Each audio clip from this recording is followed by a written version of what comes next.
Hello साथियों, नमस्कार। आप देख रहे हैं आपका अपना YouTube channel DS Mishra official और आपके अपने चैनल पर इस बेहद ही खास वीडियो सेशन में आपका हार्दिक स्वागत है। और इस वीडियो में मैं बात करूंगा कि शिक्षकों का या फिर प्रधान शिक्षकों का या प्रधानाध्यापकों का, इन सभी का जो वेतन भुगतान होता है, हर महीने जो सैलरी मिलती है, वह सैलरी मिलने का तरीका अब बदल जाएगा।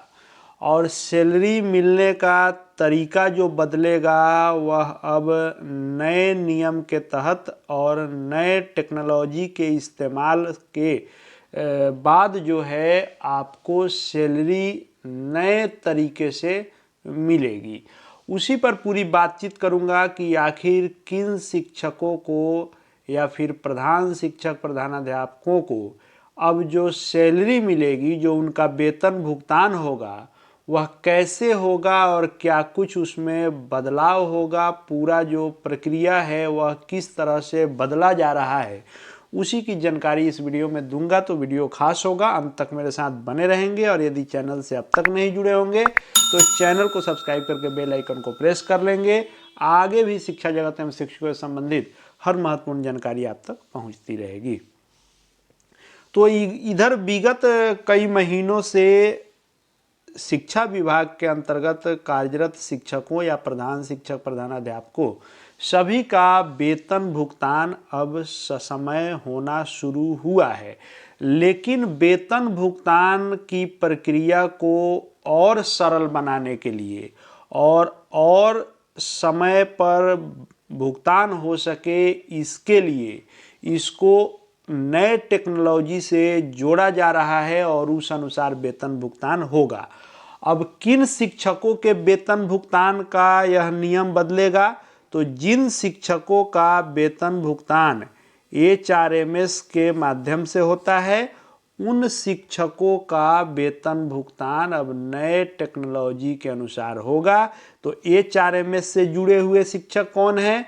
तो सभी विशिष्ट शिक्षक, सभी विद्यालय अध्यापक, सभी प्रधान शिक्षक, सभी प्रधानाध्यापक, इन सभी का वेतन भुगतान एचआरएमएस के माध्यम से होता है। तो एचआरएमएस के माध्यम से होने वाले लोगों का वेतन भुगतान का प्रोसेस बदलेगा। अब तक प्रोसेस क्या है कि प्रोसेस होता है कि आपके विद्यालय से अब्सेंटी बन के प्रखंड स्तर पर जाता है, प्रखंड से फिर उस अब्सेंटी को समेकित करके जिला शिक्षा कार्यालय में जाता है और जिला शिक्षा कार्यालय से उसको जो है चेक इत्यादि करने के बाद कई सारे प्रोसेस होते हैं, वहाँ से अप्रूवल मिलने के बाद आपका वेतन भुगतान होता है।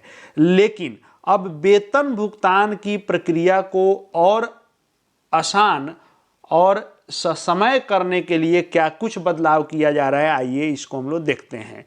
तो एसीएस साहब डॉक्टर बी राजेंद्र की अध्यक्षता में जो शिक्षा विभाग की बैठक हुई, उस बैठक में कई सारे महत्वपूर्ण बिंदुओं पर निर्णय लिया गया, जिसमें शिक्षकों के वेतन भुगतान से भी संबंधित निर्णय लिया गया।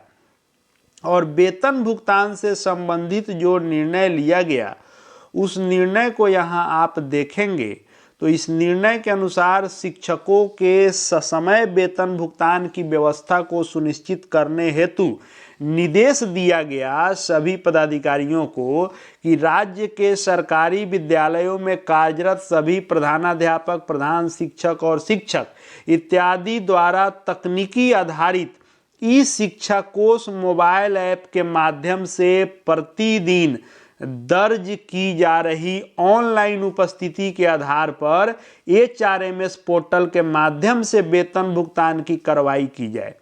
इस व्यवस्था को लागू करने हेतु एचआरएमएस की जो टीम है एवं ई शिक्षा कोष की टीम जो है, उन दोनों टीमों का आपस में बैठक आयोजित कर एपीआई के माध्यम से शिक्षकों की ऑनलाइन दैनिक उपस्थिति को साझा करने की प्रक्रिया निर्धारित की जाए। अब आइए हम लोग इसको समझते हैं कि आखिर यह नया बदलाव क्या किया जा रहा है और यह सब कुछ कैसे नए टेक्नोलॉजी से होगा। अब हम लोग समझते हैं ये एपीआई क्या है। तो एपीआई है एप्लीकेशन एप्लीकेशन प्रोग्रामिंग इंटरफेस। और ये एप्लीकेशन प्रोग्रामिंग इंटरफेस के माध्यम से अब कैसे वेतन भुगतान होगा, तो हम सभी जान रहे हैं कि सभी का अटेंडेंस जो है वह ई शिक्षा कोश मोबाइल ऐप से बनता है।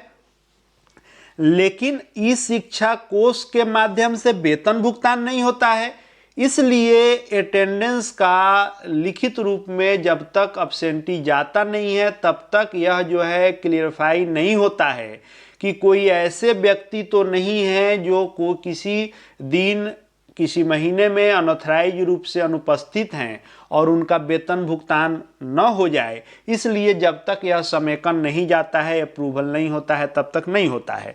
लेकिन अब नए टेक्नोलॉजी से क्या किया जाएगा, इस एपीआई के माध्यम से, जिसको जो है लागू करने के लिए HRMS की टीम और ई शिक्षा कोश दोनों की टीम की बैठक की जाएगी। और इसमें जो इसके टेक्निकल टीम होंगे वह इसमें एक चीज करेंगे कि अब ई शिक्षा कोश के डाटा को HRMS के साथ साझा किया जाएगा। इससे क्या होगा कि जो अटेंडेंस आपका ई शिक्षा कोश पर दर्ज रहेगा वह HRMS को प्राप्त हो जाएगा। जब HRMS को आपका अटेंडेंस प्राप्त हो जाएगा तब HRMS से इस बात की पुष्टि हो जाएगी कि आपने इस महीने में कार्य किया है। इसीलिए HRMS पर अवकाश की भी व्यवस्था की गई है कि अब HRMS से भी अवकाश का अप्रूवल होगा। तो ये ई शिक्षा कोश जो है HRMS को अपना डाटा साझा करेगा एपीआई के माध्यम से, और यह एपीआई जो है एप्लीकेशन और प्रोग्रामिंग इंटरफेस इसी टेक्नोलॉजी का इस्तेमाल करके और एक दूसरे से यह एप्लीकेशन अपनी जानकारी साझा करेंगे। और जो आपको ई शिक्षा कोश है इस पर बनाया गया अटेंडेंस आपको HRMS को प्राप्त होगा और डायरेक्ट आपका वेतन भुगतान हो जाएगा। तो ये जो बीच में डिले होने का प्रोसेस होता था कि कभी किसी ब्लॉक का नहीं पहुंचा समय पर, विद्यालय से समय पर नहीं पहुंचा, या विद्यालय से समय पर पहुंचा तो किसी ब्लॉक से नहीं पहुंचा, ब्लॉक से पहुंचा तो जिला में जो है समय इसका नहीं हुआ अप्रूवल, जिसके कारण किसी जिले में कभी कभी वेतन भुगतान में विलंब हो जाता था। इसीलिए इसको लेकर के निर्देशित किया गया है कि ऐसी टेक्नोलॉजी को आप इस्तेमाल करके और आप एक नए तरीके से यह नया बदलाव लाइए कि स्वतः ई शिक्षा कोश के अटेंडेंस को HRMS से साझा कीजिए और तब HRMS वेतन भुगतान डायरेक्ट सभी का कर देगा। तो जिनका भी इस HRMS पर सारा सर्विस से संबंधित ब्यौरा जो रहता है HRMS पर, यानी जिनका भी वेतन भुगतान HRMS इत्यादि के आधार पर होता है, उनका अब वेतन भुगतान ससमय हो सके, इसके लिए यह नया बदलाव किया जा रहा है। और इस नए तरीके से अब आपको ससमय वेतन भुगतान होगा। लेकिन इसमें थोड़ी बहुत जो है व्यवधान भी आपको देखने को मिल सकते हैं कि यदि इस शिक्षा कोश पर किसी कारणवश अटेंडेंस आपका नहीं बना या एब्सेंट हो गए या अवकाश इत्यादि को लेकर, यानी कोई अंतर हुआ अटेंडेंस को लेकर के, तो जब यह डिटेल साझा करेगा तो उस समय आपके वेतन में समस्या हो सकती है। लेकिन अब इसको कैसे यूटिलाइज किया जा रहा है यह देखने वाली बात होगी, क्योंकि अभी जिक्र किया गया है कि दोनों टेक्निकल टीम जो है HRMS की टीम और ई शिक्षा कोश की टीम, ये दोनों आपस में इस पूरी व्यवस्था को देखेंगे। अब देखने वाली बात होगी कि यह कितना सरल आसान होता है और इससे ससमय वेतन भुगतान का राह कितना जो है खुलता है, या आने वाले समय में आपको देखने को मिलेगा। तो यही बड़ा बदलाव होने जा रहा है कि अब एपीआई के माध्यम से ई शिक्षा कोश का अटेंडेंस HRMS से साझा कर दिया जाएगा और आपके ई शिक्षा कोश पर बने अटेंडेंस के आधार पर HRMS से वेतन भुगतान डायरेक्ट आपका हो जाएगा। यही महत्वपूर्ण खबर थी। आगे भी शिक्षा जगत शिक्षकों से संबंधित हर महत्वपूर्ण अपडेट वीडियो देखते जानते रहने के लिए चैनल से जुड़ जाएंगे। चैनल को सब्सक्राइब करके बेल आइकन को प्रेस कर लेंगे। साथ ही हमारे Telegram channel DS Mishra official से जुड़ सकते हैं, वहां भी हर अपडेट आपको मिलते रहेंगे। इस वीडियो को देखने के लिए आपका बहुत बहुत धन्यवाद।